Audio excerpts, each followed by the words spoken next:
छत्रपती शिवाजी महाराजांचा पुतळा कोसळल्यानंतर राजकीय आरोप प्रत्यारोप सुरू झालेत। शिक्षण मंत्री दीपक केसरकरांनी तर यावर संतापजनक स्पष्टीकरण देत अजून वाद वाढवलाय। पाहूया एक रिपोर्ट।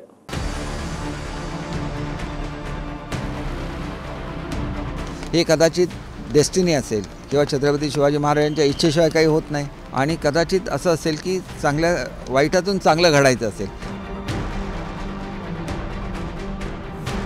महाराष्ट्राच्या दैवताचा पुतळा तुकड्या तुकड्यांच्या रूपात कोसळलेला पाहून लोकांचं रक्त खवळलं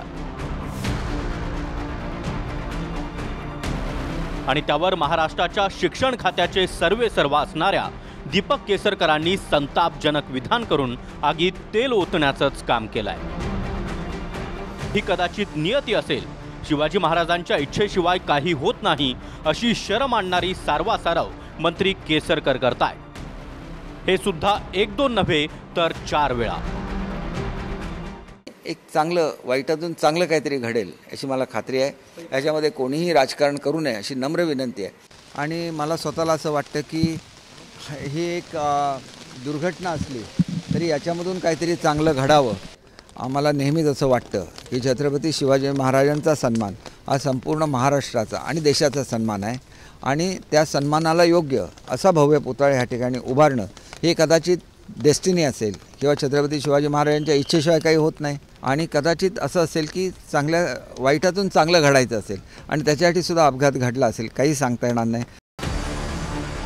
मुख्यमंत्री शिंदेंच्या दाव्यानुसार वारं ताशी 45 किलोमीटर वेगानं वाहत असल्यामुळे महाराजांचा पुतळा कोसळला।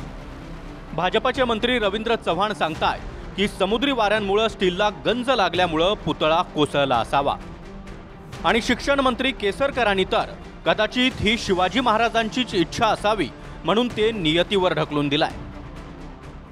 45 किलोमीटर पर आवर अशा प्रकारचा वारा, सुसाट्याचा वारा जो भोग होता आणि त्या याच्यामध्ये पुतळ्याचं नुकसान झालेलं आहे। हा जो पुतळा किंवा ह्या पुतळ्यामध्ये वापरले गेलेलं कदाचित स्टील जे आहे तिथली असणारी खारी हवा जी आहे या खारी हवामुळे तो स्टील जे आहे ते स्टीलला जरा डस्ट पकडला जातो आणि त्यामुळे ते निकामी होणं ही हळूहळू होणारी प्रक्रिया होऊ शकते आणि त्या सन्मानाला योग्य असा भव्य पुतळा ह्या ठिकाणी उभारणं हे कदाचित डेस्टिनी असेल किंवा छत्रपती शिवाजी महाराजांच्या इच्छेशिवाय काही होत नाही आणि कदाचित असं असेल की चांगल्या वाईटातून चांगलं घडायचं असेल आणि त्याच्यासाठी सुद्धा अपघात घडला असेल, काही सांगता येणार नाही।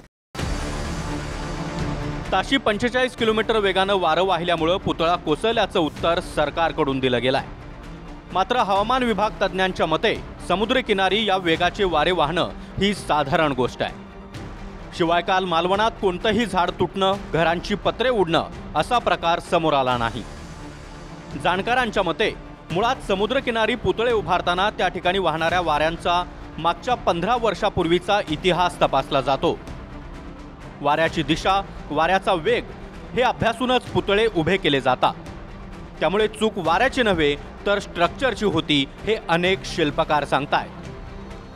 जे अनुभवी कलावंत आहेत किंवा ज्यांच्याकडे जे खूप योग्य रेट लावतात तर त्यांना ते काम मिळत नाही आणि नको त्या माणसाला काम मिळालं जातं। आणि आणखीन सिस्टीमचे काही सोर्सेस आहेत म्हणजे ज्याला आपण वशिलेबाजी म्हणतो, अशा टाईपने मर्जीतल्या माणसांना काम दिलं जाते। ते सगळं सिस्टीम आहे, ते कसं काय ते मी इथे सांगत बसत नाही, स्वानुभव फार मोठा आहे। संभाजीराजे छत्रपती इतिहासकार इंद्रजित सावंत यांनी खूप महिन्यांआधीच शिल्पावरून प्रश्न उपस्थित केले होते। मूर्तीची एकूण उंची आणि हातांच्या लांबीमध्ये विसंगती दिसत होती। महाराजांच्या तलवारीची डिझाईन, अंगरखा देखील वेगळा भासत होता। स्वतः PWDनं ऑगस्ट महिन्यात नौदलाला पत्र लिहून चिंता व्यक्त केली होती। पत्रात लिहिलं होतं की जून महिन्यामध्ये शिल्पकार जयदीप आवटेनं पुतळ्याची डागडुजी केली। मात्र शिवरायांच्या पुतळ्यासाठी आपण नटबोल्टचा वापर केला। समुद्रातल्या खाऱ्या वाऱ्यामुळं नटबोल्ट्सनी गंज पकडलाय। महाराजांचा पुतळा त्यामुळे विद्रूप दिसतोय। पर्यटक, स्थानिक लोक यावर नाराजी व्यक्त करतायत। नौदलानं शिल्पकाराला आदेश देऊन योग्य पावलं उचलावीत। मात्र या पत्राचं पुढे काय झालं, त्यावर नौदलानं काहीही कारवाई केली नाही का याचं उत्तर कुणाकडेच नाही। दुसरीकडे कल्याणला राहणाऱ्या जयदीप आवटेची एक मुलाखत सध्या व्हायरल होते आहे. त्यात कौतुक म्हणून त्यानं जी उत्तरं दिली आहेत तीच मुळात धक्कादायक आहेत. 4 डिसेंबर 2023ला दैनिक सनातन प्रभातनं शिल्पकार जयदीप आपटेची मुलाखत छापली. यामध्ये सुरुवातीला म्हटलं गेलंय की 28 फूट उंच ब्रॉन्झचा पुतळा उभारणीस किमान 3 वर्ष लागतात. मात्र 24 वर्षीय जयदीप आपटेनं जूनमध्ये काम सुरू करून डिसेंबरमध्ये म्हणजे फक्त 6 महिन्यात हे काम पूर्ण केलं. दुसरा उल्लेख आहे की नौदलाच्या सूचनेनंतर बनवलेलं शिल्प न निवडता अचानक बनवले गेलेलं शिल्प पुतळा म्हणून निवडण्यात आलं. पुरेसा अनुभव नसताना देखील इतकं मोठं काम मिळाल्यानंतर जयदीप आपटे म्हणतोय की पुतळ्याचं काम मिळाल्यानंतर वाटलं की संधी मोठी आहे, व्यवस्थित पार पडलं तर सगळीकडे नाव होईल, पण जरा जरी चूक झाली तर सगळं संपेल असंही वाटलं, पण ठरवलं की काय व्हायचं ते होऊ दे, पण संधी सोडायची नाही. मग एका आठवड्यात शिवरायांच्या पुतळ्याचे 3 लहान मॉडेल तयार केले.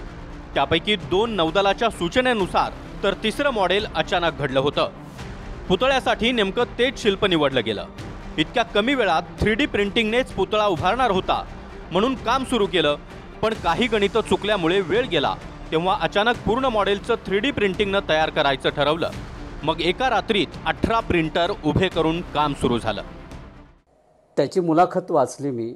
तो म्हणतो की इतक्या कमी वेळात मला करायला सांगितलं होतं, कारण उद्घाटनचं तारीख ठरलेली होती. तेवढ्यासाठी त्याने शिल्प उभा केलं नाही, ते 3D प्रिंट काढून रातोरात त्याचं 3Dमध्ये. जर 3Dने जर शिल्पकार होणार असाल तर मग शिल्पकाराची गरजच नाही ना, कॉलेजमध्ये जाऊन शिकायची गरजच नाही आहे. 3D मशीन विकत आणलं जाते आणि त्याच्यानं तुम्ही पाहिजे तो प्रिंट तुम्ही इनलार्ज करू शकता. इनलार्ज म्हणजे शिल्पकार नाही आहे. मोठ्या मंडळांची गणेश मूर्ती सुद्धा 8 महिने आधी बनवणं सुरू होतं. इथं 28 फुटांचा काशाचा पुतळा फक्त 6 महिन्यात उभारला गेला, तो सुद्धा फार अनुभव नसलेल्या एका 24 वर्षीय शिल्पकाराकडून. पुतळा 6 महिन्यातच तयार करून हवा हा आग्रह कुणाचा होता? जर नौदलानं व्यवस्थित नियोजन केलं होतं तर फक्त 6 महिन्यांआधीच शिल्पकाराला काम का दिलं गेलं? ही सर्व घाई कशासाठी करण्यात आली ही प्रश्न देखील अनुत्तरित आहेत. हा पुतळा किती महिन्यात बनवलात आपण? काय एवढी घाई? स्टॅच्यू ऑफ लिबर्टी 1886 साली अमेरिकेत लागला, अजून हल्ला पण नाही. हल्ला तिथे काय वादळ वारा येत नाही का? अरे थोडी तरी लाज. कोण हा आपटे? त्यांनी किती पुतळे बनवलेत? माझा हा महाराष्ट्र सरकारला सवाल आहे की 24 तासाच्या आत आपटे नावाच्या माणसाने कुठे कुठे किती किती पुतळे बनवलेत हे जाहीर करावं. महाराष्ट्र ज्येष्ठ श्रेष्ठ असे पुतळे बनवणारे इसम जन्माला आले. तो म्हणतो काहीतरी मी 3D केलं, अमुक केलं, तमुक केलं आणि पटकन बनवून दिला. त्यांना घाईनी हवा होता. पुतळ्याच्या आत सपोर्टसाठी अशा प्रकारचे लोखंडी अँगल वापरले गेले होते. पायांमधून तर फक्त एक अँगलचा सपोर्ट होता. साधारणपणे लोखंड 3 प्रकारात येतं. एक MS, दुसरं GP आणि तिसरं GI. MS लोखंडाचा वापर दरवाजे, खिडक्या, ग्रिल, सेफ्टी डोअरच्या कामात होतो. GP लोखंड हे प्रामुख्यानं मोबाईलचे टॉवर, पथदिव्यांसाठी वापरलं जातं आणि GI लोखंड हे मोठे पूल, स्टेडियममधले हाय पॉवर लाईट्सचे खांब किंवा मोठ्या पुतळ्याच्या उभारणीत वापरण्यात येतं. GI लोखंडला गंज लागण्याचा धोका फार कमी असतो. मात्र खुद्द भाजपच्या रवींद्र चव्हाणांनी गंज लागत असल्याचं सांगितल्यामुळे या कामात कोणतं लोखंड वापरलं गेलं हे समोर येणं देखील गरजेचं आहे. या साऱ्या प्रकारावर शिक्षण मंत्री केसरकरांचा आत्मविश्वास स्टॅच्यू ऑफ लिबर्टीच्या उंचीलाही ठेणगं ठरवतोय. म्हणजे 18 तासांपूर्वी जिथं 28 फूट उंचीचा पुतळा कोसळलाय त्याच ठिकाणी उभं राहून केसरकर 151 फूट उंचीच्या स्टॅच्यू ऑफ लिबर्टीचं उदाहरण देत नव्या पुतळ्याची ग्वाही देत होते.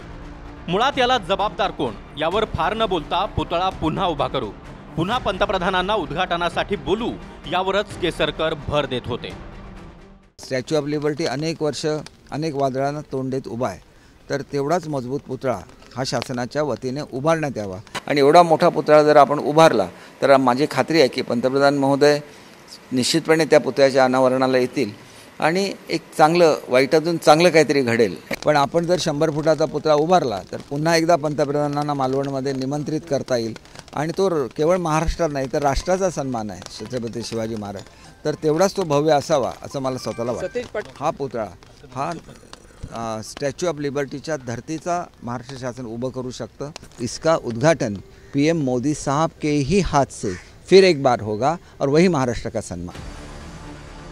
ज्या शिवरायांना आपण भारतीय आरमाराचे जनक म्हणतो, ज्यांनी समुद्री वादळांहून मोठी आव्हानं पेलली, त्याच महाराजांचा पुतळा कोसळतो ही आपल्या साऱ्यांना मान शर्मेनं खाली घालायला लावणारी गोष्ट आहे. अनेक शिवकालीन बांधकामं आज देखील शाबूत आहेत. अनेकांच्या पायाला अद्याप साधे चिरे देखील गेले नाहीत. ते म्हणतात ना की शिवकाळातली बांधकामं जितकी कणखर आणि राकट होती, त्याहून अभेद्य ते बांधकाम उभारणाऱ्यांचं इमान होतं. आज त्याच इमानाला कुठे गंज लागलाय हे शोधण्याची खरी गरज आहे. नाहीतर खेकड्यांनी पोखरलं म्हणून धरणं फुटत राहणार, अमुक तमुक मिलीमीटरचा पाऊस पडला म्हणून रस्ते खचत राहणार, धरणातून अचानक पाणी सोडलं म्हणून शहरं बुडत राहणार, समुद्री वाऱ्यांमुळे पुतळे कोसळत राहणार आणि आपले मंत्री मात्र त्या दुर्घटनेला नियतीचं नाव देत राहणार. Bureau report, TV9 Marathi.